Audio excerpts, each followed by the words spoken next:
There's a lot of talk, obviously, about EVs. I want to share our experiences within the business about them. Do we buy them? Do we sell them? Do we get on with them? Let's go for a drive and find out.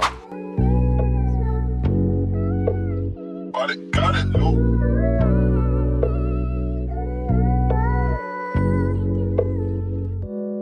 So we're inside the Renault Zoe now. There's obviously a reason why we still got this vehicle, because I've made a lot of noise and waffle to suggest we're no longer buying or selling EVs. We haven't been able to sell this car, and it's not for lack of trying. We've had this car now for 2.5 years. November is going to be its third birthday, so someone bring a cake in and some balloons. Now, in reference to us as a business, we're in business to make money. We're not shy to admit that. I mean, the definition of insanity is repeating the same action and expecting a different outcome, right? So if we keep buying EVs and we're not having any success with them, at some point you need to draw a line in the sand, which we have done. Now, we did actively, consciously make a decision recently to try and bring back EVs after we had a very bad experience with them. We thought the market might have settled, we might have changed. So it's not that we've been steadfast and too arrogant to at least try. It just doesn't work. It's not worked for us as a business. And this is a prime example. We'll talk about another car when we're back to site as well a little bit later on. But we've had this car for 2.5 years. Now, initially it didn't sell because the battery was on lease, and the lease batteries for these vehicles was a small fortune to lease. If you did sort of 10 to 12,000 miles a year, from recollection, it's about 90 to 100 quid a month to lease the battery just on the vehicle itself. Now, there is a pro to that, and that if anything goes wrong with the battery because it's on lease, you can make a claim when you're covered. So we were actually offered the opportunity to buy the battery off lease, which we did. That cost about 2.5 grand to memory, and then lo and behold, we had a problem with the battery after that. It took a long time to get fixed. The only perk now is it doesn't do 50 miles anymore, it does about 80, 90, so it has stretched its legs a little bit. So yes, we have got one EV still left in stock. Yeah, bless her, the old Zoe, she's been around the block a couple of times.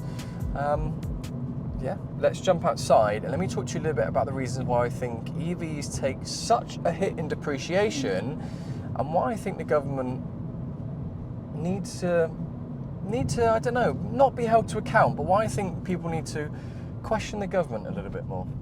So let's talk a little bit then about the government's influence in the market, and ultimately why the ZEV mandate that they're imposing and clamping down is causing havoc and a very difficult period in time for used EVs in particular. Now, for those that don't know, obviously we've got a ZEV mandate. You must have been living under a rock if you weren't aware of that, if I can not fall over.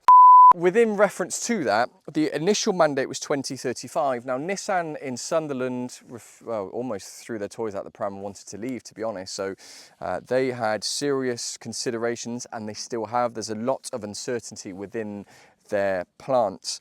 Now, their plant is one of the biggest manufacturers for Nissan. They hold over 6,000 jobs, so there's 6,000 local jobs at risk, but global, they reckon there could be 20,000 total jobs lost if they move their factory abroad. And one of the main reasons they're looking to do so is because of the ZEV mandate. Now, the government have had a quick conversation with them. They have actually made some considerations and changes to the mandate. So initially it was 2030 that all new cars needed to be EV. They have moved that, it's now 2035. They've also reduced the fines. Now, a lot of people I speak with about this aren't aware that there's fines imposed on car makers and manufacturers. So for every unit they're behind the ZEV mandate, there's a £15,000 unit fine on each vehicle, each car, and there's an £18,000 fine on LCVs, vans. Now, they have reduced those from 15 to 13 and 18 to 15 respectively for the two. You can also balance your books now. Before, you could never balance your books. So if you sold more EV cars than you did vans, but combined you would have met the mandate, before they wouldn't allow you to balance that. You couldn't offset almost like your credits, but now you can. So they have come forward a little bit, but I don't think they're doing enough. Now, what does that mean in terms of the mandates and the fines? What that means for the end consumer, because this is what it's all about. I'm not really concerned about car manufacturers in full transparency. I'm more concerned about us as independent dealers and you as consumers, because if you can put yourself in the position of a car maker or a car manufacturer, you're facing the end of the year, you're behind on your mandate. You've got a load of EV cars to shift, and you're facing £13,000 fines on each of these units, or last year, £15,000 a unit fine. Well, what's the easiest way to start shifting cars? and it sell them cheap. I've got some statistics here about some of the discounts and the actual increase in rise of discounts on EVs. Now, in 2024, the Global Experts in Market Research, JATO, they found that the total car makers lost £4.5 billion in discounts, and that was up an average of 323% in a year. Actual discounts on EVs are double the value on ICE engines, so internal combustion engines. So EV discounts are normally twice as much as ICE, just to give you a bit of an insight. But there's a couple of other things that aren't factored into this, is 0% finance and deposit contributions as well. A lot of manufacturers and car makers are running those out to the dealership. So in terms of if you took it very black and white and you're a consumer looking to buy a new EV, you can get a great deal. You can get a deposit contribution, get 0% APR, which is fantastic. But if you can understand, if you bought that car and then sold it again in 3 years, the same deal is going to be happening again. But what that means is the depreciation is hit so hard on used cars because you can get such a good deal on a new one, you're almost mental to look at a used one. So for that reason and lots of other factors, they're taking a huge hit. In a lot of cases within 2 years, you can see 50% of the value of an EV wiped off. Now, we are going to jump back to site in a moment and we're going to discuss a little bit about depreciation on a Tesla that we bought and sold, and also doing a little bit of research in terms of what we sold the Tesla for to a customer, and if he wanted to sell the car back to any dealership, how much he would have lost. And it's quite frankly staggering in 22 months. Now, we talked a little bit about dealerships, manufacturers. I want to talk about leasing companies because leasing companies have been in the news recently, as well as Nissan Sunderland. Now, leasing companies have currently asked the government for a little bit of help to do with residual values, because the residual values on these cars has tanked so low financially. Leasing isn't working at the moment. Now, the only way that's going to be a possibility is A, the values retain their value, which they're not going to, or B, they charge the end consumer more. So the quick fix is charging me and you more. So if you want to get an EV lease car or rental car, you're going to pay a lot more for the premium to own it, well, to lease it, because they need to charge you more because they're having a very difficult time in the market because they're not selling at auction. So if you imagine their business model is what the car's worth minus what they can get for the rent, and then obviously what they can sell the car for at auction. But I've been down the auctions in Mannheim, and I tell you what, there's just lines and lines. There's hundreds of EV cars just going through and no one's bidding. And I'll be honest with you, they are cheap and they almost look good value, but there's a reason they're good values, because they're not selling. They're not selling at all. So they're actively asking the government for a little bit of help. So that's a bit of a touch on those things there, really. I mean, I think we sort of touched on Sheffield as well. So there's 6,000 jobs at risk with 20,000 potential globally. It's very scary reading, actually, for the end consumer. And like I said, this is all this video is about. It's to bring a little bit about a light as to why we don't deal with EVs anymore. Once and if we sell this Zoe, we have had it 2.5 years now, as mentioned. We are struggling, in full transparency. They're just really difficult, and we're in the business to make money. We can't lose money. If we lose money, we haven't got a business. But for us as a business, like, we'll probably lose £8,000 on this car, I think, if not more. It's pretty difficult to put into words how disgusted I am, how depressed I am. Let alone cost advertising, you know, for the time it's costed us to list on Auto Trader, that's not even factored into it. But we could find that in a business, but to try and ask the end consumer, such as yourself, to find, obviously, if we lose £9,000 on a car, you can probably add an extra 30–40% on top to the end consumer, because we can buy at trade and sell at retail. Obviously, you don't get that luxury. So someone, if I was a personal, if this was my own personal car, I'd have lost £13,000, £12,000 on a car now that's worth 5.5, 6 grand, 6.5 grand. It's not right. It's not fair. It's quite frankly disgusting, really. And yeah, I can't stand EVs. Anytime I look at them, I feel sick. And Alex, if you come closely, actually, if you just listen really carefully, amongst the gentle wind, bird noise, bird song, the occasional light aircraft, you can hear depreciation. It's that loud, you can actually hear it. I can almost taste it as well. Sour. Right, Right, so we're back in the office now, and I just wanted to touch on a little bit in the video I mentioned earlier about another EV that we had in stock. So we have sold a couple in between. I guess two of the main key issues with EVs. We sold a couple of Corsa Es and a couple of electric Peugeots.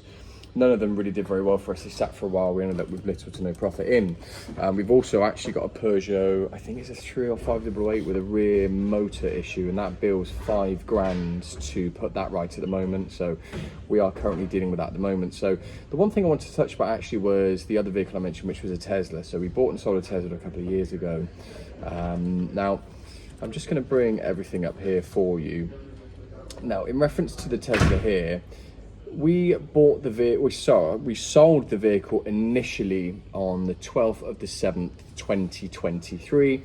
We sold the vehicle for 27,995. Now, the vehicle at the time had done 27,000 miles. The one thing I want to do is just do a quick MOT check, because what I'd be very interested to look at is, firstly, what rough mileage it will be on now, and then ultimately, if we went to sell this car, say to, I guess, the leading market provider of We Buy Any Car, let's have a quick look to see what that would be, because I think that'd be very interesting for us to see, and that would give us a clear indication in terms of how much depreciation that car's done for the consumer within the period of ownership. Now, the MOT is actually due next month-ish. From the period they've had it, 27 to 35, so they've done sort of 7,000 miles as a rule. So we just sort of say, for argument's sake, the vehicle's on 42,000 miles now. If we just jump onto We Buy Any Car, put the reg in, and then run it at 42k on the mileage, that would give us an indication what the trade price would be on the car. So let's just do that now. Whilst I'm doing that, another thing I didn't talk about was finance company, because finance companies at the moment are, I'm not going to put mine, I'm going to put something else. So if you actually were lucky enough to own a vehicle a couple of years ago, and had it on a PCP finance, there was an option to VT the vehicle, so you could voluntarily terminate your agreement. But a lot of finance companies at the moment aren't allowing any VTs on vehicles, so because they lost such a huge amount of value within the vehicles, because Jesus Christ. We'll come back to that in a minute because I'm just waffling now. So yeah, a lot of finance companies aren't allowing VTs on EVs. That's not all of them. That was quite a lot of them.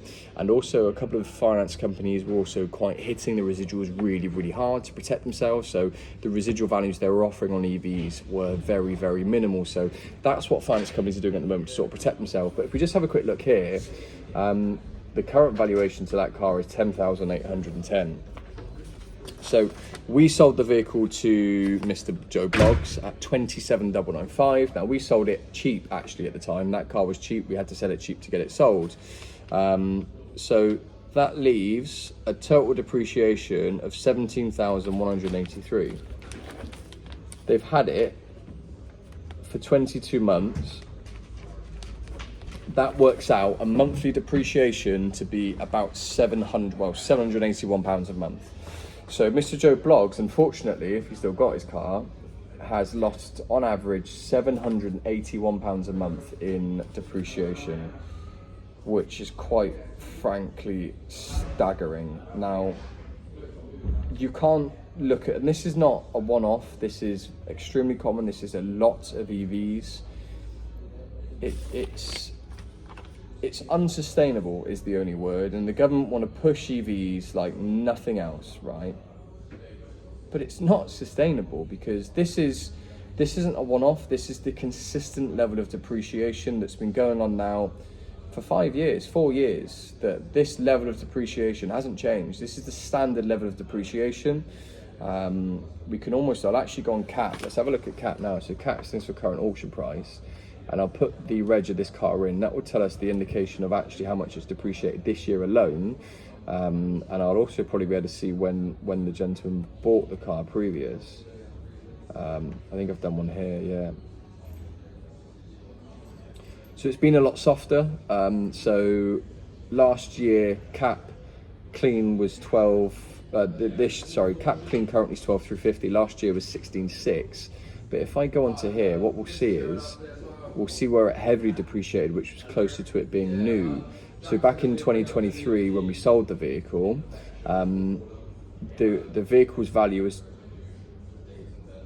Well, that can't be correct. Oh yeah, 27,750 on the retail. Cap's always a little bit off. So cap clean was 24,950. And then we can see back in July, which was that previous year, it was £38,700. So just in there's a £14,000 drop in depreciation in that year alone.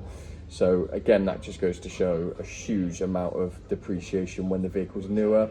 So it's just not sustainable. You can't force the general public, you can't force dealers into a position where they're forced to retail these cars, because it's not financially viable for anyone involved. Like, no one wins in this situation. The manufacturers don't win, the dealerships don't win, the end consumers don't win. It doesn't make any sense. The only person that wins on this is the government.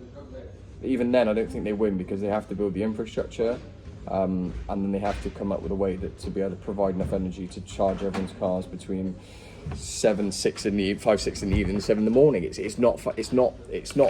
I can't see how this is beneficial for any single person involved, apart from some mad climate activists that think EVs is more beneficial to the environment. It's not financially viable. So yeah, I guess that's a little bit of an insight, and that's my personal thoughts. Obviously, there's a lot of business thoughts in there as well, but yeah, for those reasons above, yeah, we're done. We don't touch EVs anymore. Like I said, it's not for lack of trying. We have made an effort to try and get on board with it. If it worked, it worked. I mean, hydrogen's being pushed a lot more now. There's a reason we're looking into hydrogen. A lot of BMWs are looking at hydrogen. BMWs actually excel on their EV mandates. So why would a company that excels as one of the only companies that actually has met the ZEV mandate, why are they looking into hydrogen alternatives? That's the question I'd like to be asking. And I think synthetic fuel. If we move to synthetic fuel, which is net carbon neutral, that Porsche run their cup cars on, no infrastructure within the UK needs to change. Lorry drivers are there, filling stations are still there, tankers, nothing needs to change.